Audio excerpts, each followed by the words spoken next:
All right, we are back home. We got the wheels in the truck. So we're gonna throw these on. It is going to look ridiculous with those tiny wheels because the truck still has a lift in it.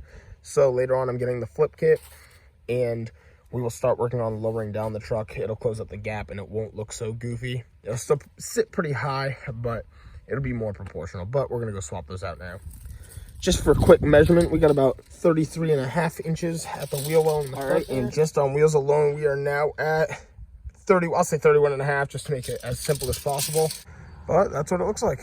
A little ridiculous right now. Like I said, we're waiting for the Axel flip kit to come in the mail, which it should come in today.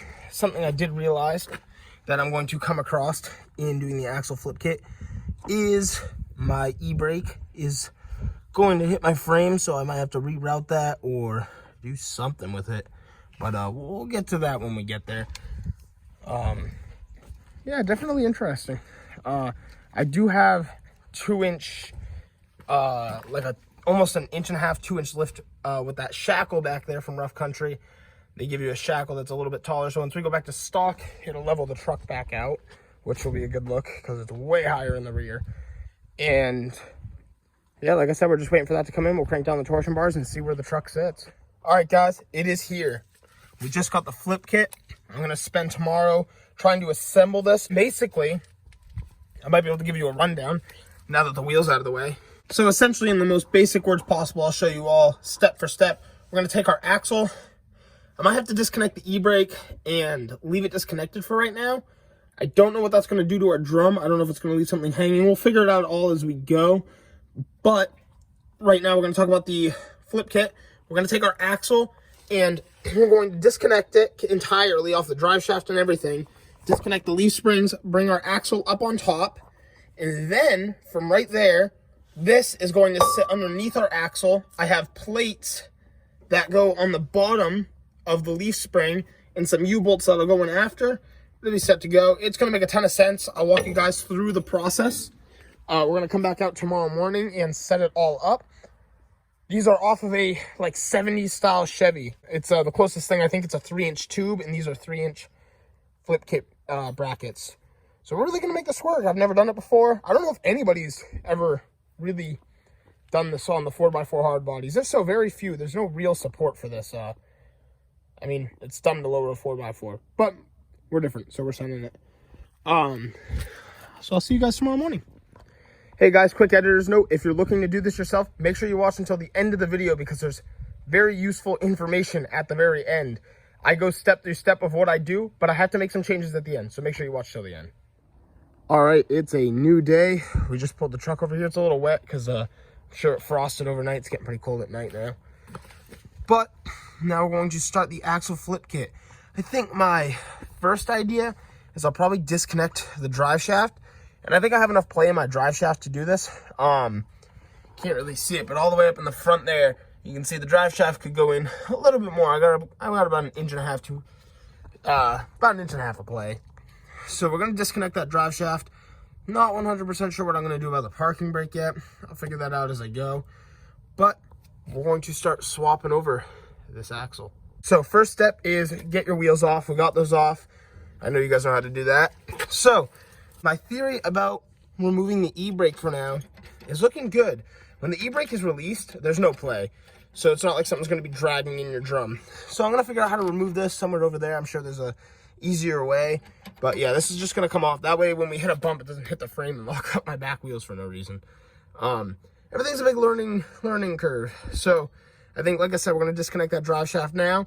And then once that's disconnected, we're going to come back here and most likely just cut these U-bolts. All right, we got our drive shaft off now. I think the next step, I'm going to take off the shock from down here on each side if it wants to come free. If not, I'll do it from up top, but it would make the most amount of sense to get it from down here. I'm going to try to reuse this plate later. But once we disconnect this, I just got to see what it's going to take to remove whatever brake lines or whatever we got to do over there.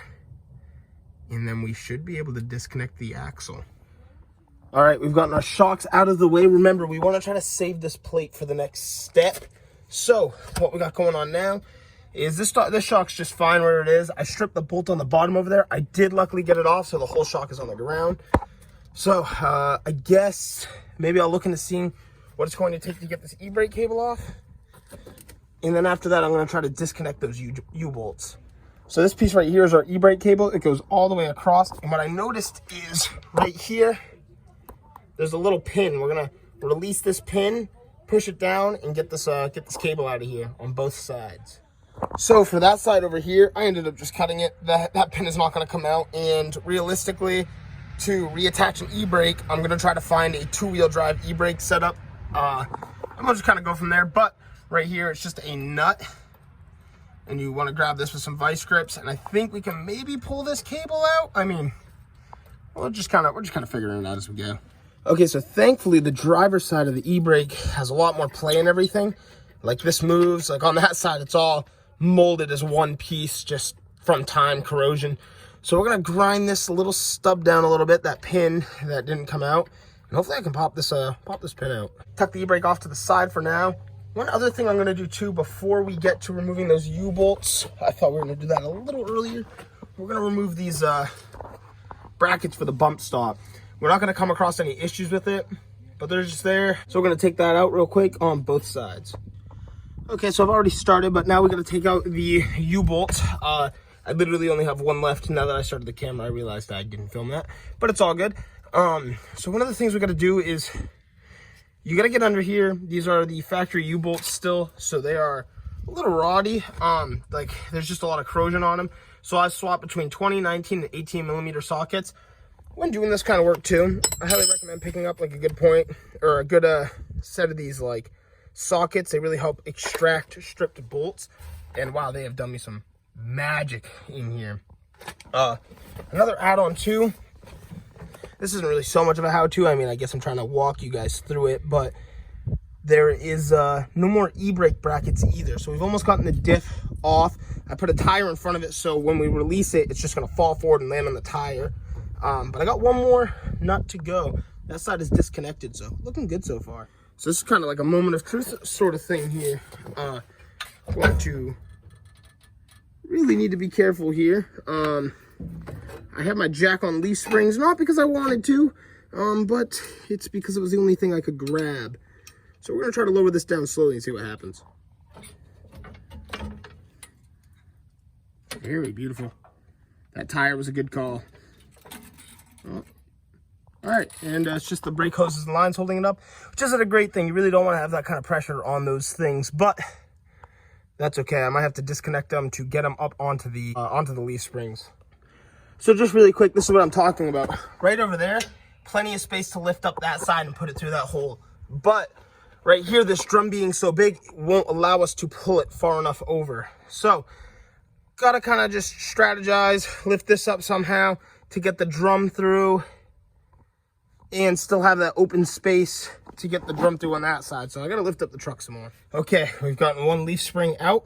Now we're just gonna pull this axle up onto it. I decided to pull the leaf. It was a lot easier. So here's the move to get the axle up on the leaf spring. We've removed that leaf spring. Now I lifted up on this leaf spring to get this drum underneath it. But what we'll do, since we're already over that one, is disconnect this leaf. We're gonna pull this back. I'm gonna have to work my jacks all around the truck and everything to make sure we keep it stable. But I'm gonna release this jack, pull it this way, release this leaf spring, move this jack stand out of the way, just swap the axle up on top, and then we'll lower the truck down, get it towards the ground, and try to reattach the leaves. And then we can slowly work the kit on, which isn't bad. This is going really good now. Okay, this is exciting. I also recommend having a second person. I've been doing this all by myself, and it's doable, but it is not fun. But essentially, I've gotten the axle on the leaf springs. So now what I'm going to try to do is get this whole truck lowered down so I can just kind of work towards the ground. You know, less length on those jack stands makes it a little safer too. But we're going to try to reconnect our leaf springs next. You can see here, I couldn't get this bolt out, so I just disconnected from the top. You want to make sure there's no tension on it. I mean, it's pretty forgiving. But look at that, didn't have to disconnect any brake lines. You do need to disconnect your rear leaves at some point. Just makes your life a lot easier, but not bad. So usually they have you flip this bolt, as you can see, that bolt is not going to come out, and the holes on the kit are a little bit bigger, so it'll go right over those. But yeah, we're really making some progress now.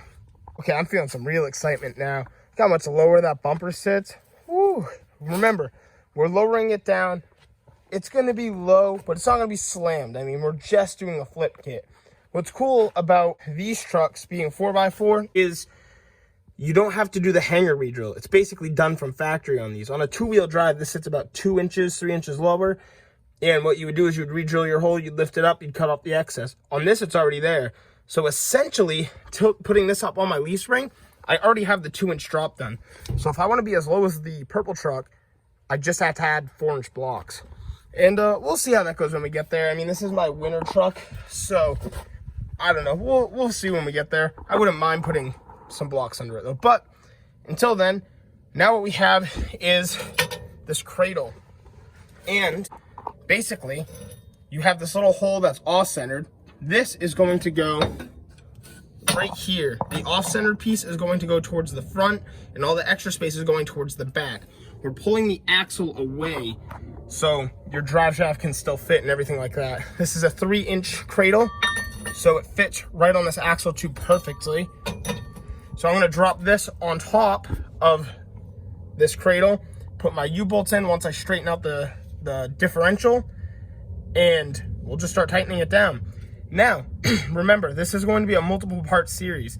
This isn't something people have done. There's no how-tos for me to figure out how to do this legitimately.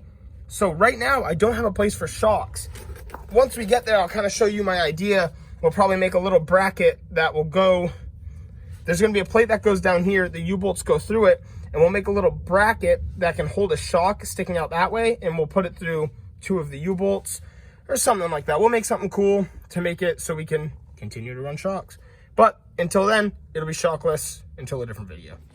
Okay, so far so good. One thing I did realize just now is these brackets are made for a Chevy pickup. On the Chevy pickups, they have like this perch up here and it comes down. It's got like a little flat piece of metal, and these would notch into it. I don't think it's that important. So we're gonna just notch this here and notch this there, and we will be good to set our axle right on top of it. Okay, so we've gotten one cut up a little bit, and it's down there to cradle it. I do think, even with those bolts, those U-bolts tightened down, I do think I'm going to try to fabricate that bracket to the axle case or something. I mean, we gotta try to make this as safe as possible and as legit as possible. It's okay to hack around some things, but you don't want to hack around safety. So for right now, we are going to go try to get this cut. I ran out of my cutoff wheel. That's what I cut the last one with. And we're just trying to set this all in place today. I mean, it'll be a while before I'm actually driving this truck down the road. We need to add an e-brake. We need to make a place for our shocks. And we need to make sure that this axle doesn't twist. Look on what we have going on so far. So I've cut the bracket. We have our U-bolts on. They won't sit directly over this mid part of the perch. It's a little too wide. So they're tight as can be. It's a little better than I thought. I would like to somehow weld this bracket to the axle case though.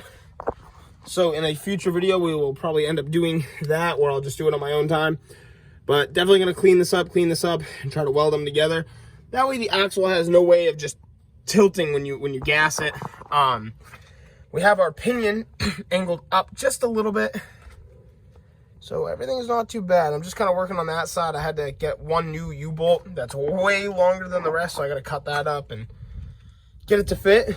But honestly, not so bad. Like I said, right now we're gonna run shockless. I was considering running, wherever it went, I was considering running one of those upside down, but it just didn't sit as flat as I was hoping, so we'll make some sort of shock mount. And I know one thing too a lot of people do when they do the flip kit is a lot of the times you'll see them run Cal-Track bars or just track bars, so it helps prevent your axle from twisting and all those sorts of things. So there's definitely a couple ways to do it. I can't because I will be too low in time to be able to run it. And eventually, like I said, we're going to hydraulic this truck anyway, so this whole setup is just kind of for a couple months, and then, you know, we'll have all the stuff for the hydros, a whole different setup. So this is just temporary, but gives me a good starting point, because when we come up here in time, we're going to lower the torsion bars in just a little bit in this video. What's going to happen is eventually I want to swap over to 2-inch drop spindles if it's possible on the 4x4 upper and lower control arms. If so, then we will be in business and I can get rid of my locking hub. So that way, that'll make it a little bit more of a two-wheel drive. We do have to cut the CV axle out of this side, and don't mind the missing lug nut. We have 4 new coming in, because you can only get them in packs of 20. And oddly enough, this truck is a 6 lug. Okay, so one more time, remember, we're gonna have to weld that bracket to the axle. I just got finished tightening down this U-bolt. We got the drive shaft set up. I'm gonna throw the wheels on, lower this down, and see what it looks like, and then we'll move to the front. Well, I guess moment of truth. Nice. Well, already that's looking way better. The nice thing is we're gonna swap those out with the factory leaf spring perches, so that'll still bring us down, but the nice thing is we're lowering it via torsion bars now, so now I can just level it right out. That should be pretty easy. So the truck's in the air in the front here. You're gonna want to get it up off the ground just a little bit, get the pressure off the wheels, and here are our torsion bars. They go all the way down to the lower control arm, and there's a bolt right here that we're going to loosen on each side. And as you loosen it, it brings the truck down very slowly. So you're going to want to take it down, keep measuring it, and then you're going to want to go drive it after for just up and down the street, bring it back, and it's going to settle over time. So you have to readjust it, either tighten it to lift it or loosen it to lower it. But as you can see, we are max tight. So we are as high as we can go in this thing. So as I loosen it, these nuts are going to go up. It's going to be pretty easy. I'm excited. I'm really excited to lower this thing. So here's a look at the little bit nicer side where the bedside's still mainly intact. But right now we have it as low as we're going to get in the front. We're about an inch higher in the front right now. I'm going to go test drive it, and I think it'll come down maybe about a ½ inch. But you can see we're bottomed out on our shocks. That means to continue this project, which will be in a later video, we're going to get some smaller shocks. I probably won't drive the truck much until we get that axle piece welded up. We figure out how to mount rear shocks, and then we're going to somehow get a smaller shock in there, see how our upper control arm and lower control arm look, see if it's all safe to go. But so far, I think this is pretty successful. I'm going to go move it real quick so you guys can see it. That's kind of a rundown on what we've got going on with the truck. Like I said, it is a project, so we are nowhere near done, but loving it already. I mean, really, really liking this truck. And it's so funny, obviously, without shocks, how bouncy this thing is right now.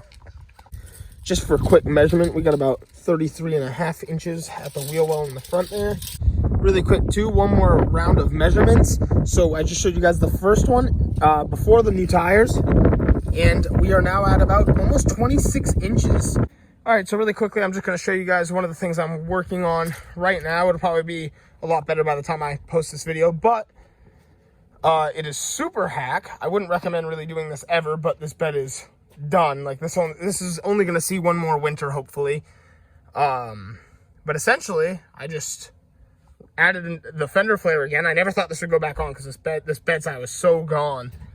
And got some foam work. I'll probably just do a really hack Bondo job. I mean, this is hack. Like there's no doubt about it, but it's there.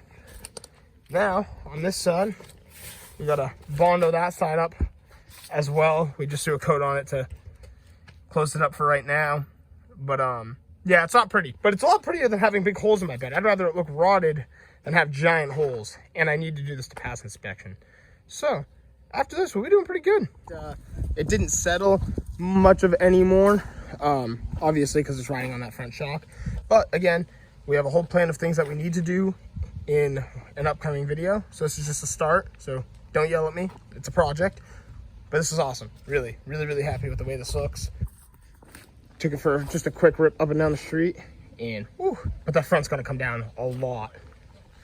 Again, thank you guys so much for watching today's video. If you want to see some more content, don't forget to like and subscribe. And I'll see you all in the next one.